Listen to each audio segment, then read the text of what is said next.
Hello friends, स्वागत है new Neha boutique पर। फ्रेंड्स, आज की वीडियो में हम इनर वाली कुर्ती कटिंग करेंगे। तो ये ऑर्गेन्जा में कुर्ती है और ये है इसका अस्तर। तो पहले हम अस्तर को कटिंग करेंगे, उसके बाद मेन फैब्रिक को कटिंग करेंगे। ठीक है, तो अस्तर को हम इस तरह से सेट कर लेंगे, एक साइड से फोल्ड करके। पहले अस्तर को डबल फोल्ड करेंगे, उसके बाद फिर एक साइड से इस तरह से फोल्ड करके 4 तह में अस्तर को सेट कर लेंगे। एक साइड से कुर्ती निकालेंगे तो दूसरी साइड जो बचा हुआ अस्तर है वो हमारा यूज हो जाएगा स्लीव्स में अगर हम लगाएंगे तो यहाँ पर जितना हिप है उससे हम 2-2.5 इंच ज़्यादा कपड़ा मोड़ करके सेट कर लेंगे। अब यहाँ पर मैं शोल्डर का निशान लगाऊंगी 6.5 इंच शोल्डर का निशान लगाया है और नीचे से भी 6.5 इंच ही लगाएंगे। अब नेक की जो चौड़ाई रखूंगी वो रखूंगी 3 इंच, तो 3 इंच पे निशान लगा लेंगे और उसी तरह से यहाँ से शोल्डर डाउन करेंगे। और यहाँ पर हम नेक छोटा नहीं बनाएंगे, कम से कम 8-9 इंच का नेक हम यहाँ पर तैयार करेंगे और ये नेक मैं आपको तैयार करके फिर दिखाऊंगी। तो यहाँ पर मैंने आधा इंच का शोल्डर डाउन किया, सेम वैसे ही हम इस लाइन को नीचे तक सीधा कर लेंगे। और अब ये होगी हमारी अपर चेस्ट लाइन। तो जहां से हमने शोल्डर डाउन किया है वहीं पर हम इंची टेप को रखेंगे और नीचे की साइड निशान लगा लेंगे 6.25 इंच पर, यानी 6.5 से हम 2 पॉइंट ऊपर निशान लगा लेंगे और इस निशान को सीधा कर लेंगे।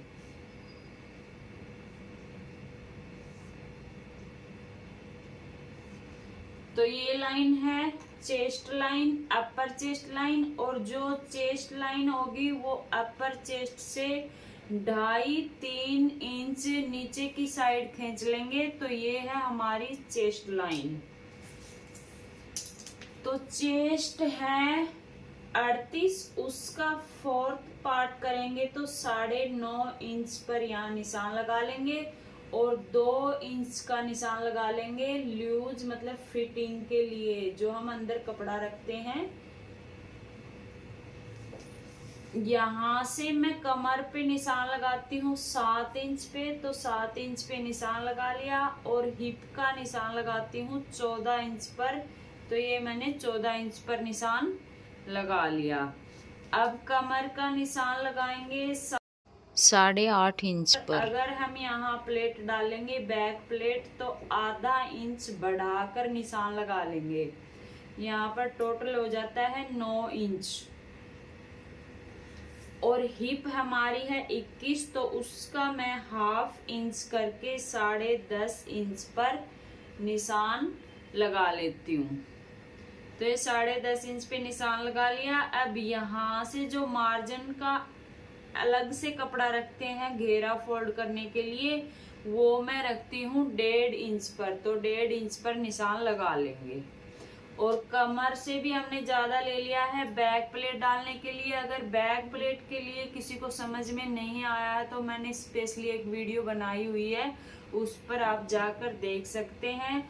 और यहाँ पर भी हम 2 इंच एक्स्ट्रा ले लेंगे।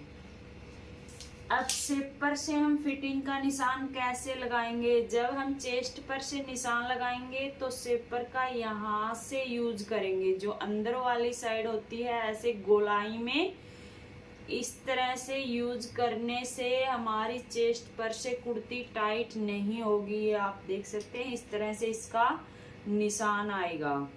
और जब हम यहाँ से कमर में से यूज करेंगे तो जैसे किसी टम्मी वाली महिला का है तो हम यहाँ बाहर की साइड गोलाई करके देंगे। अगर किसी हम लड़की का बना रहे हैं तो हम इस तरह से देंगे, क्योंकि लड़कियों को पेट नहीं होता ना, तो इसलिए अंदर की साइड से शेप देंगे।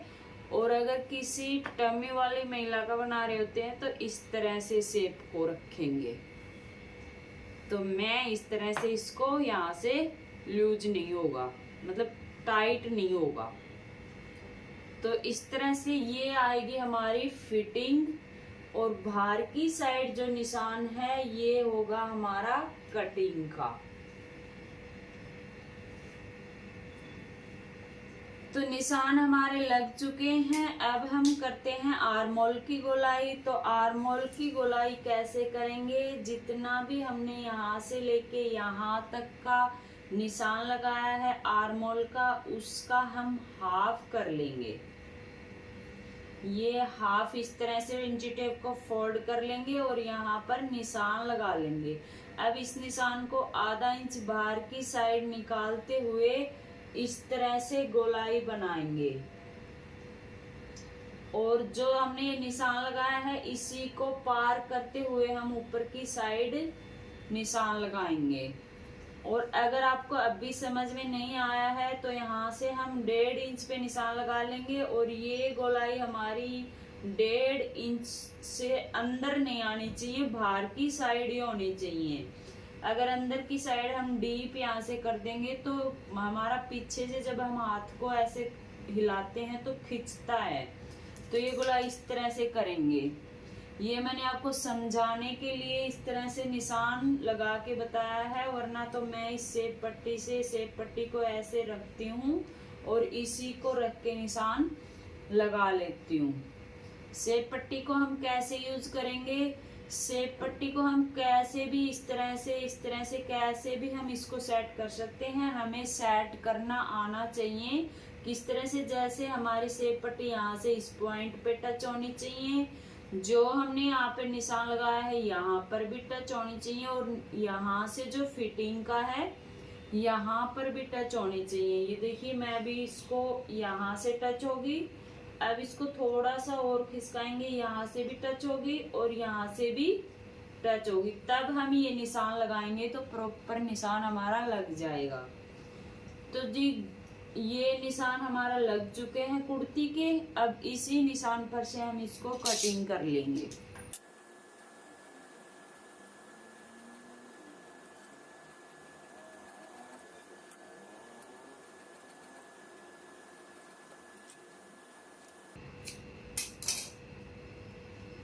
तो इस तरह से कुर्ती को कटिंग कर लेंगे और फिर इसको हम कटिंग करेंगे मेन फैब्रिक पे। दोनों पार्ट्स को यहाँ से अलग अलग कर लेंगे।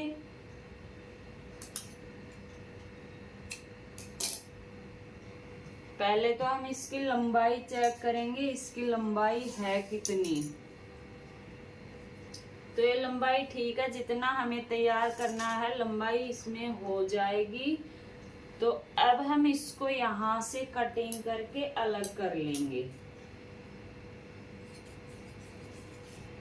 तो ये ऑर्गेन्जा का फैब्रिक है, इसको हम अच्छे से सेट कर लेंगे। अच्छे से सेट करने के बाद अगर आपको कपड़ा कंट्रोल में नहीं आता है बिगनर्स के लिए, तो आप यहाँ पर कहीं कहीं पे सुइयां लगा लेंगे तो ये बिल्कुल भी नहीं फिसलेगा। और फिर इसके ऊपर आप अस्तर को रख के इसको आसानी से कटिंग कर लेंगे।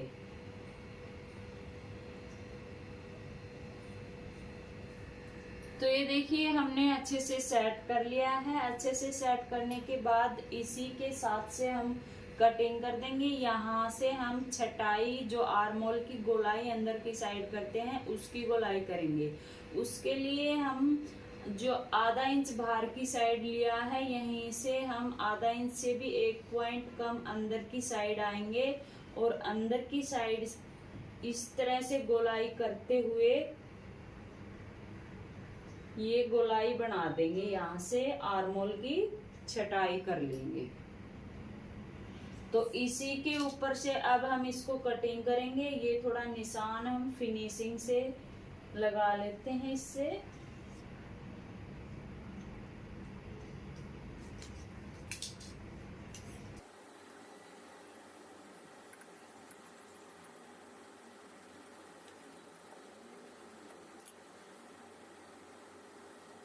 करेंगे बैक पार्ट कटिंग करने के लिए जैसे हमने अस्तर को बिछाया था सेम वैसे ही हम एक साइड से बिछाएंगे इस तरह से, और जो दूसरी साइड से हम कपड़ा बचाएंगे इसमें से निकालेंगे स्लीव्स।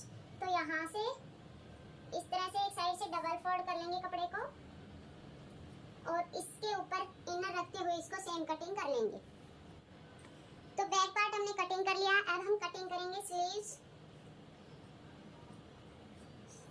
तो ये हमारे पास स्लीव्स का कपड़ा है, इसमें से हम हम स्लीव्स कटिंग करेंगे। हमने डबल फोल्ड कर लिया। अब इसको एक बार इस तरह से और फोल्ड कर लेंगे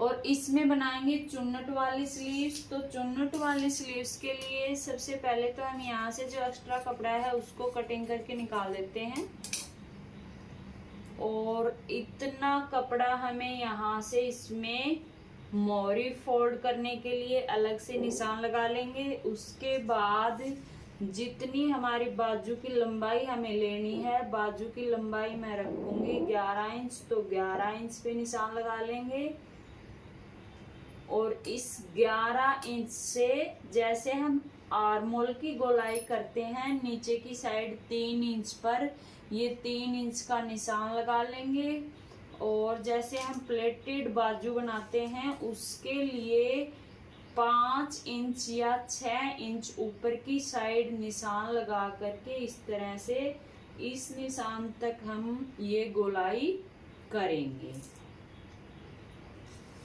तो जितना भी कपड़ा है हमारा स्लीव्स की चौड़ाई के लिए वो यहाँ पर कम है, हमें यहाँ पर म्यानी और डालनी पड़ेगी। तो जैसे चौड़ाई हमारी टोटल है 9.5 इंच यहाँ तक, यानी यहाँ तक हमारी चौड़ाई आएगी स्लीव्स की।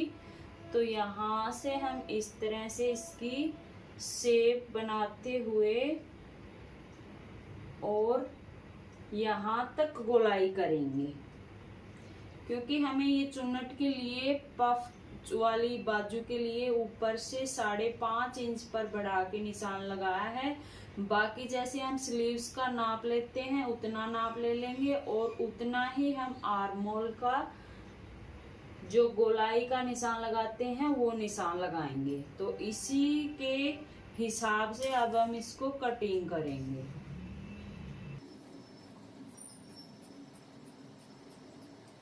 यहाँ तक कटिंग करेंगे।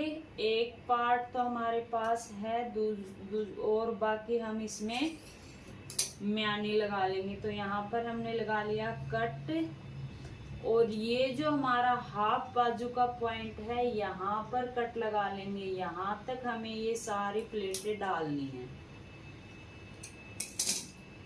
जो भी प्लेट डालेगी इससे आगे नहीं जाएगी, यहीं तक डलेगी। ये प्लेट इस तरह से जब डलेगी तो ये ऐसे पफ बन जाएगा।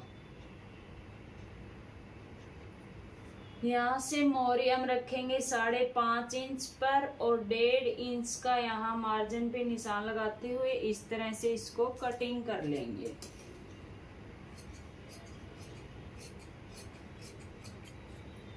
ये देखिए, ये थोड़ा ऑर्गेन्जा का कपड़ा है तो थोड़ा सा ये रफली कटता है। जब इसको हम स्टिचिंग करेंगे तो इसमें फिनिशिंग कर देंगे। और यहाँ से हम हल्की सी गोलाई अंदर की साइड देंगे। जब हम इसको स्लीव्स को चढ़ाएंगे तभी हम यहाँ से इसको हल्की सी गोलाई अंदर की साइड कर देंगे, जो हम आर्मोल के अंदर की जो स्लीव्स की छटाई करते हैं, क्योंकि हमें यहाँ पर मैंने डालनी है तो उसके बाद ही हम यहाँ पर इसको छटाई दे पाएंगे। तो फ्रेंड्स अभी हम कुर्ती का बैक नेक बनाएंगे। तो सबसे पहले हम कुर्ती का जो ये नेक लिया है ये रेडीमेड लिया है। इसकी लंबाई 8 इंच है तो ये 7.5 इंच तैयार होगा और इसकी चौड़ाई है 6.5 इंच। ठीक है, तो इसकी लंबाई मेरे को कम लग रही है तो इसमें हम क्या करेंगे, बुकरम के टुकड़े ये हमारे पास पड़े हैं, इसको हम और चिपका देंगे यहाँ पर, तो इसकी लेंथ बढ़ जाएगी। ये टुकड़े मैंने कटिंग किए थे जो मैंने आगे का नेक तैयार किया है उसमें से। आप चाहे तो कैसे भी बुकरम कटिंग करके यहाँ पर सिलाई लगा लें या फिर इस तरह से ग्लू से चिपका लेंगे तो इसकी लेंथ बढ़ जाएगी। इसको सूखने के लिए रख देते हैं, तब तक के लिए हम स्लीव्स तैयार कर लेते हैं। तो ये है स्लीव्स को मैंने आगे से फोल्ड कर लिया है सिंपली, जैसे हम तुरपाई के लिए फोल्ड करते हैं। और अब इसमें हम डालेंगे चुन्नट। तो चुन्नट डालने के लिए म्यानी हमने इसमें डाल ली है साइड से, दोनों साइड से, ये आप देख सकते हैं। और इसमें हल्की सी कटाई देनी बाकी है तो वो कर देते हैं। अब हमें यहाँ पफ के लिए डालनी है चुन्नट। तो यहाँ पर हमने दोनों साइड कट लगाए थे, वहाँ पर अच्छे से निशान लगा लेते हैं। अब जो बीच सेंटर है उतने में हम एक साइड की चुन्नट डालेंगे, फिर दूसरे साइड की चुन्नट डालेंगे। तो हम समझ लेना कि दोनों साइड की चुन्नटों को हम आमने सामने रखेंगे। तो अभी हम इसमें छोटी या बड़ी जैसे भी डालेंगे ये देखिए इस तरह से हम दोनों साइड की चुन्नटों का ऐसे फेस करेंगे। अब हम इसमें छोटी डाल सकते हैं या फिर बड़ी डाल सकते हैं, जैसे मर्जी करें आप इसमें चुन्नटें बना सकते हैं। तो मैंने यहाँ पे छोटी छोटी चुन्नटें बनाई हैं और जहाँ तक शोल्डर का कट है वहाँ तक हमने एक साइड का चुन्नट बना लिया है। अब दूसरी साइड का हम उसके सामने चुन्नटों का फेस रखते हुए इस साइड की चुन्नटें बना लेंगे। तो जहाँ तक हमने कट लगाया था सेम वहीं तक हम ये चुन्नटें डाल लेंगे और जो भी एक्स्ट्रा कपड़ा ऊपर की साइड निकलता है उसको कर लेंगे कटिंग। तो इस तरह से ये हमारा पफ बन करके तैयार हो जाएगा। अब इसको हम डबल फोल्ड करके जैसे मोहरी की सिलाई लगाते हैं ठीक वैसे ही हम इसकी सिलाई लगा लेंगे। और मोहरी की सिलाई लगाने से पहले मैंने यहाँ पे इसको पिन अप कर दिया, क्योंकि और गंजा का कपड़ा है, जब इस पर निशान विशान लगाते हैं तो ये फिसल जाता है, इसलिए मैंने यहाँ पे लगा दी पिन। और ऊपर से भी इसको बराबर से सेट करके यहाँ से सिलाई लगाना शुरू करेंगे। तो यहाँ पर हम अंदाजे से सिलाई लगा लेंगे। अगर हमारा आर्म होल छोटा बड़ा हो गया तो उसमें हम चुन्नट को खोल सकते हैं या ज़्यादा डाल सकते हैं। इसी तरह से हम इसको बराबर करके चढ़ा देंगे। तो हमने यहाँ पर मोहरी को पक्का करते हुए उतार लिया है और यहाँ हम डबल सिलाई लगाएंगे। सिलाई लगाने के बाद इसमें हम हल्की सी गोलाई अंदर की साइड देंगे आर्म होल की, जिसे हम छटाई कहते हैं। तो थोड़ा सा तो इसमें पहले से ही कपड़ा खिसकने के कारण मतलब एक साइड से हो चुकी है। और ये देखिए मैंने हल्की सी और कटाई करने के बाद ये इतनी कटाई इसमें आ जाती है। तो इस तरह से हम इसकी छटाई कर लेंगे। और ये देखिए बाजू हमारी तैयार हो चुकी है। अब हम कर लेते हैं नेक को तैयार। तो ये हमने कॉटन का कपड़ा लिया है इनर वाला और इसके बीच सेंटर हम ज़रूर बनाएंगे और दोनों साइड उतना ही निशान लगाएंगे जितने पर हमें नेक तैयार करना है। इस चीज़ को हम ज़रूर से ध्यान में रखेंगे और नेक को फोल्ड करके बीच सेंटर अच्छे से बना लेंगे। ठीक है, कपड़े का बीच सेंटर, नेक का बीच सेंटर, ये सारी चीज़ें अच्छे से सेट करते हुए हम नेक को यहाँ पर फिक्स कर देंगे। तो यहाँ पर पिन लगा देंगे और यहाँ हम लगाएंगे अंदर की साइड एक कच्ची सिलाई। ये देखिए जहाँ पर मैंने निशान लगाया है यहीं पर हम एक पैर की सिलाई लगा लेंगे और इसको चिपका लेंगे इस तरह से। इस तरह से चिपकाने के बाद बाहर से जो कपड़ा हमने कटिंग कर दिया है एक्स्ट्रा और जो कपड़ा हमने मार्जिन का रखा है उसको इस तरह से फोल्ड करते हुए बिल्कुल फिनिशिंग के साथ हम ये काम करेंगे। देखिए फिनिशिंग के साथ हमने कपड़े को फोल्ड कर लिया है। अब हम इसको लगाएंगे कुर्ती के बैक पार्ट में और बीच में ऐसे कट लगा लेंगे। जो अंदर का कपड़ा है उसको अभी हम कट नहीं करेंगे। और ये है कुर्ती का बैक पार्ट, इसको हम बीच सेंटर से अच्छे से निशान लगा लेंगे और इस नेक को भी बीच सेंटर से मिलाते हुए यहाँ पर निशान लगा लेंगे। अब ये मैंने 2.5 इंच पे नेक पे इसलिए निशान लगाए हैं क्योंकि मैंने यहाँ पे लगानी है डोरी। तो डोरी अगर आपको नेक में लगानी है तो आप पहले से डोरी बना करके तैयार करके रख लेंगे। जब हम नेक को यहाँ पर सिलेंगे तो साथ साथ हम यहाँ पर डोरी भी अटैच कर लेंगे ताकि गुम डोरी लगेगी और फिनिशिंग के साथ लगेगी। तो यहाँ पर मैंने निशान लगाया है। यहाँ पर एक डोरी को इस तरह से हम दबा करके रख देंगे और यहाँ पर 1-2 सिलाई पक्का लगाते हुए फिर आगे की सिलाई हम कंप्लीट करेंगे और नेक के बुकरम के बिल्कुल किनारी पर सिलाई लगाते हुए हम ये सिलाई कंप्लीट करेंगे। अब दूसरी साइड सेम ऐसे ही हमने निशान लगा रखा है, वहाँ पर हम दूसरी डोरी को यहाँ सेट कर देंगे और यहाँ भी ऐसे ही पक्का करते हुए पूरे गले पे सिलाई लगा लेंगे। तो ये देखिए हमने इस तरह से नेक को सील लिया है।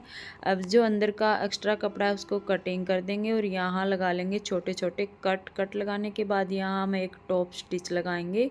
जो भी मार्जिन है वो बुकरम की साइड रहेगा और इस तरह से सिलाई लगाने के बाद नेक को इस तरह से फोल्डें नीचे की साइड मोड़ेंगे तो आराम से ये मुड़ जाएगा। तो नेक हमने आगे का पहले से तैयार कर लिया था और पीछे का अभी तैयार कर लिया है। तो अब हम शोल्डर को सिलेंगे इस तरह से। देखिए ऐसे मिलाते हुए सिलाई लगा लेंगे। उसके बाद इसको ऐसे पट्टी को फोल्ड करेंगे। तो एक सिलाई हम पहले बराबर से नेक को इस तरह से रखेंगे। बैक पार्ट की पट्टी जो है वो आगे की साइड ऐसे निकली रहेगी। अब इसको ऐसे फोल्ड करके एक सिलाई और लगा लेंगे। तो इस तरह से शोल्डर सिलेंगे तो फिनिशिंग के साथ सिलाई हो गई, ये देख सकते हैं आप। तो अब हम इसकी साइड की सिलाई लगा लेते हैं। नेक हमने तैयार कर लिए, शोल्डर भी हमने तैयार करके आपको बता दिया है। साइड की फिटिंग हम इसकी लगा लेते हैं। उसके बाद हम आपको स्लीव्स चढ़ाना बताएंगे, किस तरह से हम इसमें स्लीव्स चढ़ाएंगे। तो सिलाई हमने लगा ली। अब ये देखिए हम आर्म होल तैयार हो चुका है। स्लीव्स हमने पहले से तैयार कर ली थी। अब गले की साइड से इस तरह से जो छटाई हमने की है और जो कमीज़ की चटाई है, दोनों को आपस में मिलाते हुए और यहाँ से नीचे आर्म होल की सिलाई है, जो बाजू की सिलाई है, दोनों को बराबर मैच करते हुए आगे की साइड हम सिलाई लगाते हुए चलेंगे। और यहाँ हम देखेंगे कि जो हमारी बाजू का शोल्डर है और जो कुर्ती का शोल्डर ये आपस में मैच हुआ है कि नहीं हुआ। तो यहाँ से हमने एक चुन्नट खोलनी पड़ेगी, तब जाके दोनों मैच होंगे आपस में। तो मैंने यहाँ से एक चुन्नट खोल दी है। तो इसी तरह से आप भी स्लीव्स को बड़े ही आराम तरीके से चढ़ा सकते हैं और नए ही स्लीव्स को खींचेंगे, नए ही आर्म होल को खींचेंगे, बड़े आराम से दोनों को पकड़ के फिर पूरी सिलाई लगाएंगे। तो ये देखिए पहले से ही हम यहाँ पर चेक कर लेंगे ये हमारा ठीक है कि नहीं। अगर यहाँ पर थोड़ा भी बाजू का लूज है तो चुन्नट डाल देंगे, अगर थोड़ा भी टाइट है तो चुन्नट खोल लेंगे। तो ऐसे करते करते हमने पूरी स्लीव्स को यहाँ पर चढ़ा दिया है। तो फ्रेंड्स अभी हम आपको कुर्ती का फाइनल लुक, कुर्ती को पूरा कंप्लीट करके दिखाएंगे। हमें इस कुर्ती में आपको दिखाना था खाली नेक, और स्लीव्स को भी मैंने इसलिए दिखा दिया ताकि चुन्नट वाली स्लीव है तो थोड़ा सा आपको समझ में आ जाएगा। तो ये देखिए इस तरह से हमारा ये पफ बन के आएगा। तो अभी हम इसको फाइनल लुक दिखाते हैं। और गाइज ये है कुर्ती का फाइनल लुक। और अगर ये कुर्ती आपको पहनी हुई देखनी है तो आप इसको व्लॉगिंग चैनल पर देख सकते हैं कि इसका नेक शोल्डर से गिरेगा या नहीं गिरेगा। तो आपको वीडियो अच्छी लगी हो तो लाइक करें, शेयर करें, कमेंट ज़रूर करें।